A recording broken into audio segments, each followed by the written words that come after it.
Counselling दो तरह से मैं करती हूँ, क्योंकि मानसिक स्वास्थ्य की बात है तो ट्रेडिशनल काउंसलिंग ही हम लोग अब तक करते रहे। ट्रेडिशनल काउंसलिंग की बहुत सारी टेक्निक्स होती हैं, उसमें कॉग्निटिव बिहेवियर टेक्निक जिसे संज्ञानात्मक चिकित्सा पद्धति बोलते हैं, असल में वही एक खास थेरेपी है। लेकिन जो हमारे मनोवैज्ञानिक हैं, थेरेपिस्ट हैं, वो सब तरह की थेरेपी यूज़ करते हैं। मैं भी करती थी, लेकिन उसमें क्या होता था कि एक लंबा समय लगता था। और मेंटल हेल्थ एक ऐसा मुद्दा है कि हमें जितना जल्दी हो सके अपने क्लाइंट को फ़ायदा पहुंचाना ज़रूरी होता है। आपने भी देखा होगा, आप किसी काउंसलर के पास जाते हो, कई बार 1 महीना 2 महीना बहुत टाइम भी लग जाता है, और वापस हमारा क्लाइंट उसी एनवायरनमेंट में आता है तो फिर से उसका मेंटल हेल्थ ख़राब हो जाता है। वैसे तो ज़्यादातर ट्रेडिशनल काउंसलिंग ही हमारे देश में प्रचलन में है, लेकिन मैंने इसके बाद सोल हीलिंग पे बहुत काम किया। 2019 से ये 6-7 साल से लगातार मैं सोल हीलिंग पे काम कर रही हूँ, जिसमें inner child healing, womb healing, past life regression, life between life, ये सब चीज़ें शामिल हैं। ये एक बहुत बड़ा विषय है, बहुत सूक्ष्म भी है। इसके लिए हमें अलग से 1 घंटे की ज़रूरत है, और क्योंकि आप लोग को मुझे इसके बारे में मैं बताऊंगी, लेकिन इसकी आउटलाइन ही जितना समय है मेरे पास उसके बारे में ही मैं बाद में बता पाऊंगी।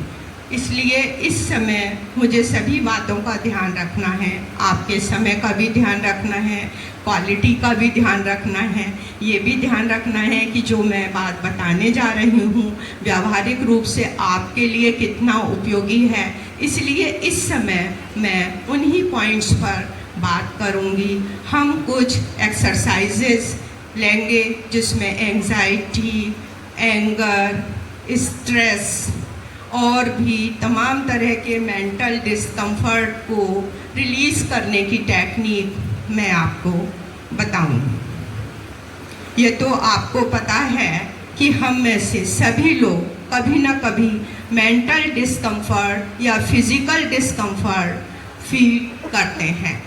आप सब जानते हैं कि हम सब जो यहाँ पर उपस्थित हैं या जितने भी ह्यूमन बीइंग हैं, सब अलग अलग तरह की सोच रखते हैं। कुछ लोग बहुत पॉजिटिव आपको मिलते हैं, कुछ लोग बहुत नेगेटिव होते हैं। तो एक्चुअली होता क्यों है ऐसा? असल में हम सब अपने अपने अनुभवों का प्रतिरूप हैं। जैसे जैसे हम बड़े होते हैं, हमारे एनवायरनमेंट में हमें जिस तरह के एक्सपीरियंसेस मिलते हैं उस तरह से हमारी सोच विकसित होती है, और उसी तरह से हमारा व्यक्तित्व भी विकसित होता जाता है। खास बात यह है कि कोई भी मेंटल डिस्कम्फर्ट या उसे शुद्ध शब्दों में बोलें तो मानसिक रोग।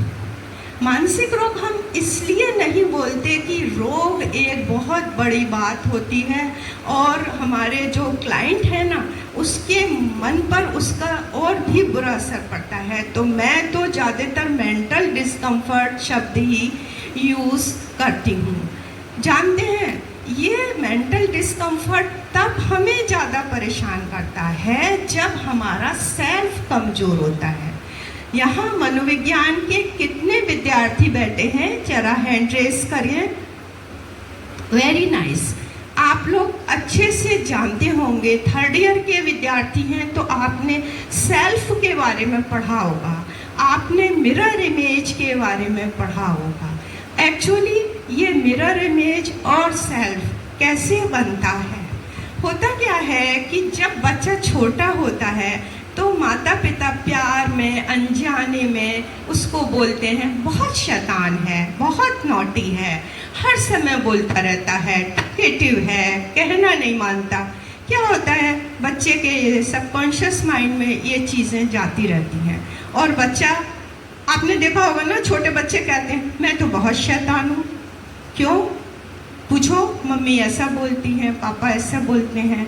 तो ये क्या है? Mirror image. उसने अपने बारे में मिरर इमेज बनाई, उसने अपने सेल्फ के बारे में ऐसी धारणा रखी, है ना। हम शीशे में देखते हैं, कैसे लग रहे हैं, सुंदर लग रहे हैं, नहीं लग रहे हैं, इस तरह का हम अपने बारे में खुद से सोच सकते हैं। कुछ लंबाई और होती, कुछ ऐसा होता, कुछ ऐसा होता।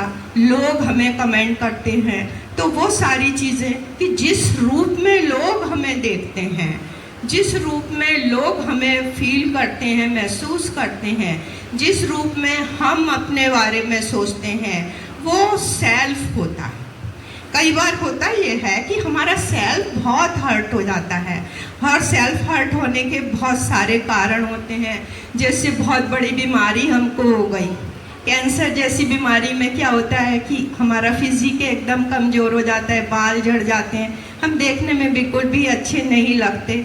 समाज में लोग हमें रिजेक्ट कर देते हैं बहुत सारी बातों में, हम सोशली एक्सेप्टेड नहीं होते, लोग हमें समाज में स्वीकार नहीं करते, और भी इससे मिलती जुलते बहुत सारी बातें होती हैं जिससे हमारा सेल्फ अंदर से कमज़ोर हो जाता है। जब हमारा सेल्फ कमज़ोर होता है तभी मेंटल डिस्कम्फर्ट होता है ना। इसके अलावा भी बहुत सारी चीज़ें होती हैं हमारे सराउंडिंग्स में।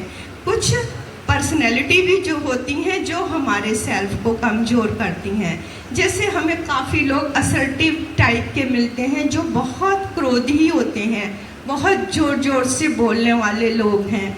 हम शांत हैं, हमारे परिवार में भी हो सकते हैं, हमारे पड़ोस में भी, हमारे जहाँ जहाँ हमारा संपर्क है, कहीं भी ये लोग भी हमको मेंटल डिस्कम्फर्ट देते हैं। एग्रेसिव पर्सन होते हैं, आक्रामक लोग होते हैं जो कि दूसरों के व्यक्तित्व को स्वीकार नहीं करते, वो ज़्यादा निगेटिव होते हैं। तो इस तरह के लोगों के साथ भी हमको मेंटल डिस्कम्फर्ट फील होता है। तीसरे प्रकार के लोग डोरमेट टाइप होते हैं। ये लोग भाई बड़े शांत होते हैं, कोई भी इंसान इनको किसी भी तरह से यूज़ कर लेता है, ये सबकी बात मान लेते हैं, लेकिन क्या होता है अंदर ही अंदर परेशान तो रहते ही होंगे ये भी, है ना। तो वो अलग चीज़ है कि उनकी पर्सनैलिटी है। तो